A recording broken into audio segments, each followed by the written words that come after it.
عملی نیکی میں اصل شے ہے ہمدردی، ہمدردی میں مال خرچ کرنا، اور اس کے لیے ستون ہے زکوٰۃ۔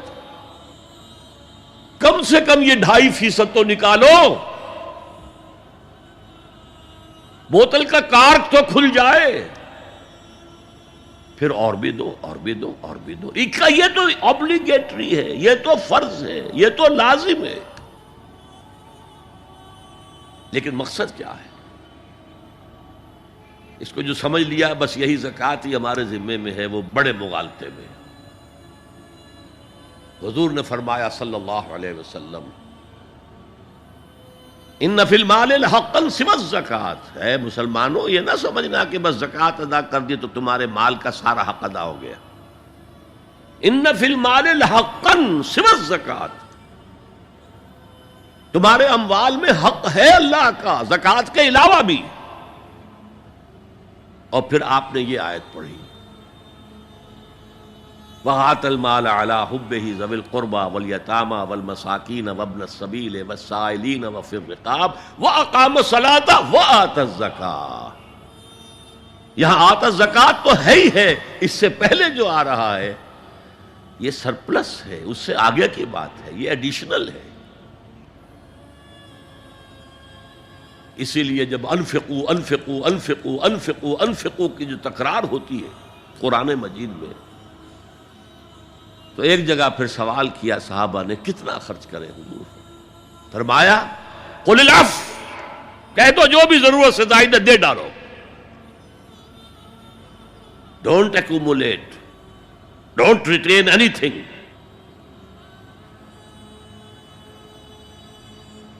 ایک بات آپ سے کہوں، آپ کچھ چونک جائیں گے، حضور نے کبھی زکوٰۃ دی؟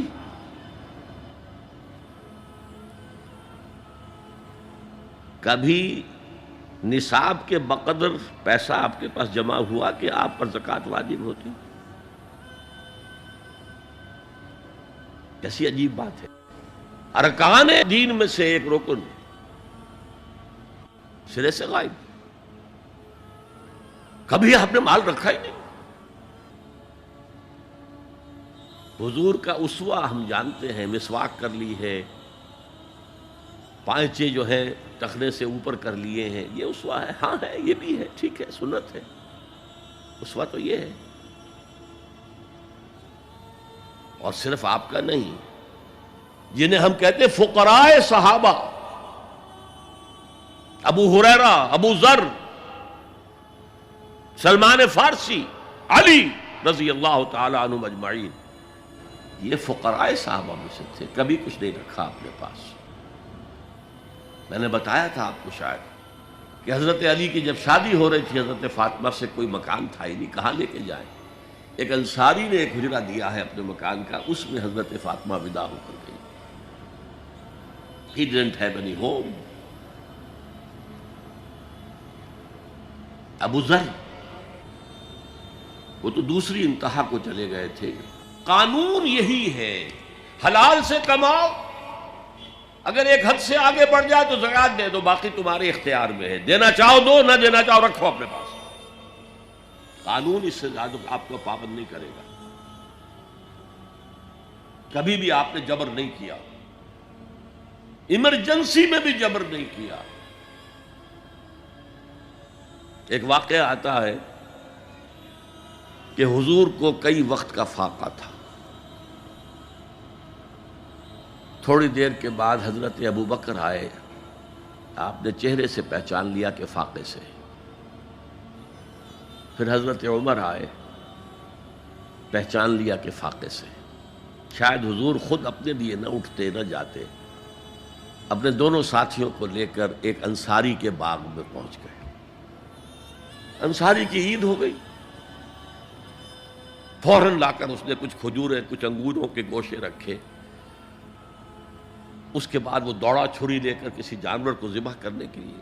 یہ ساری تفصیلیں میں کیا بتا رہا ہوں؟ مال یہ نہیں تھا کہ مدینے میں سبھی فاقے سے تھے، موجود تھے جن کے پاس مال تھا، لیکن جبراً آپ نے کسی سے کچھ نہیں لیا۔ جب وہ چھری لے کر چلا، فرمایا دیکھنا کسی دودھ والے جانور کو نہ ذبح کرنا۔ بہرحال کچھ دیر کے بعد وہ گوشت پکا کر لایا، روٹیاں رکھیں۔ اس کے بعد حضور نے ایک روٹی پر چند بوٹیاں رکھ کر کہا یہ عائشہ کو دے آؤ، اسے بھی کئی وقت کا فاقہ ہے۔ اور پھر حضرت عمر کی طرف رخ کر کے کہا عمر یہ ہیں وہ نعمتیں جس کا حساب دینا پڑے گا اللہ کے ہاں۔ وَأَمَّا بِنِعْمَةِ رَبِّكَ فَحَدِّثْ، اور یہ جو فرمایا گیا الہاکم التکاثر میں نعمتوں کا حساب لیا جائے۔ وَلَتُسْأَلُنَّ يَوْمَئِذٍ عَنِ النَّعِيمِ، فرمایا یہ نعمتیں ہیں۔ تو یہ ہے اصل میں انفاق کا معاملہ، آپ کے اس پر چھوڑ دیا گیا ہے۔ جتنا بھی آپ میں جذبہ ہے، جتنا بھی آخرت کا یقین ہے، اتنا ہی آپ پسند کریں گے کہ آخرت کے بینک میں جمع کرائیں، یہاں کے بینکوں میں کیوں جمع کرائیں؟ یہاں کتنا دے دیں گے آپ کو؟ 10%، 20%؟ وہاں 700% ملتا ہے۔ 700% نہیں، 7000، 700 گنا۔ Why to keep it in these banks؟ حضرت مسیح کا جو پہاڑی کا واس بہت مشہور ہے، سرمن آف دا ماؤنٹ، بڑے پیارے الفاظ ہیں۔ میں آپ سے اپنا تاثر عرض کیے بغیر نہیں رہ سکتا۔ جہاں تک مواعظ کا تعلق ہے، جو حضرت مسیح کے مواعظ آئے ہیں ان سے اونچے واعظ کوئی ممکن نہیں۔ اسی میں یہ جملہ بھی ہے، دیکھو اپنا مال زمین پر جمع نہ کرو، جہاں چوری بھی ہوتی ہے ڈاکہ بھی پڑتا ہے، کیڑا بھی خراب کرتا ہے۔ آسمان پر جمع کرو جہاں نہ چوری کا اندیشہ، نہ ڈاکے کا خوف، نہ کیڑا خراب کر سکے۔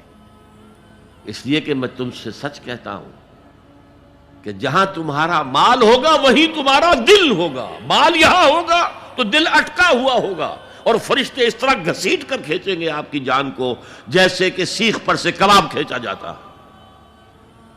اور اگر دل وہاں لگا ہوا ہے جس کے لاکھوں کروڑوں ڈالر سوئس بینکس میں جمع ہیں، اسے کہا جائے نکل جاؤ پاکستان سے، اسے کوئی تکلیف ہوگی؟ نکل جاؤ فلاں ملک سے، ملک بدل کرتے تمہیں کیا تکلیف؟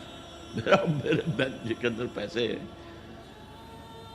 البتہ جس کا باہر کچھ نہ ہو، اسے اگر یہ دی جائے سزا تو اس کی تو جان پر بن جائے گی۔ تو یہ ہے انفاق کا معاملہ۔ اس میں یہ دو جو ہے، ایک قانونی سطح ہے۔ قانونی سطح یہ کہ حلال ذریعہ حرام نہ ہو، سود نہ ہو، جوا نہ ہو، فحاشی کو ذریعہ نہ بنایا جائے، منشیات کو ذریعہ نہ بنایا جائے کمائی کا۔ اور جو بھی آپ کے پاس ہے، آپ نصاب کی سطح کے اوپر آ گئے تو 2.5% زکوٰۃ دے دو۔ قانون اس سے آگے آپ سے مطالبہ نہیں کرے گا، اگرچہ فقہاء نے یہ فتویٰ دیا ہے کہ اگر کسی وقت جو فقراء ہیں ان کی ضرورتیں زکوٰۃ سے پوری نہ ہو سکیں تو اس وقت کا امام، اس وقت کا خلیفہ، وہ زبردستی بھی عمراء کے مال میں سے مزید لے سکتا ہے زکوٰۃ کے علاوہ۔ لیکن کمال یہ ہے محمد رسول اللہ صلی اللہ علیہ وسلم کا کہ نہایت جان گسل تحریک جو تھی، انقلابی تحریک، اس میں بھی کبھی آپ نے جبر سے کام نہیں لیا۔ یہ آپ کے چوائس پر ہے۔ البتہ ایک معیار مقرر کر دیا، جیسے حضرت ابو بکر غزوہ تبوک کے موقع پر سب کچھ لے آئے تھے گھر میں جھاڑو پھینک کر۔ عام حالات میں یہ نہیں، ایک شخص آئے صحابی انصاری، میں اپنا سب کچھ اللہ کی راہ میں دینا چاہتا ہوں، فرمایا نہیں، تم چاہتے ہو کہ اپنے ورثاء کو قریب اور فقیر بنا کر جاؤ؟ اس نے کہا اچھا میں آدھا نہیں، آدھا بھی بہت ہے۔ فرمایا تہائی دیتا ہوں؟ فرمایا ہاں تہائی کافی ہے۔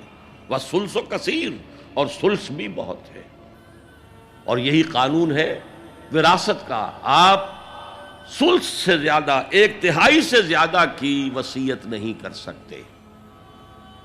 2/3 مال جو ہے کم سے کم وہ صرف قانون وراثت کے مطابق تقسیم ہو، اور کسی وارث کے لیے وصیت نہیں کر سکتے۔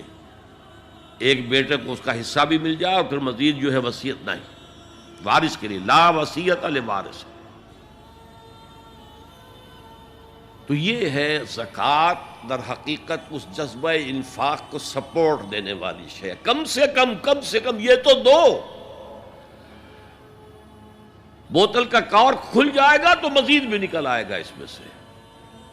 وآت المال على حبه ذوي القربى واليتامى والمساكين وابن السبيل والسائلين وفي الرقاب وأقام الصلاة وآتى الزكاة.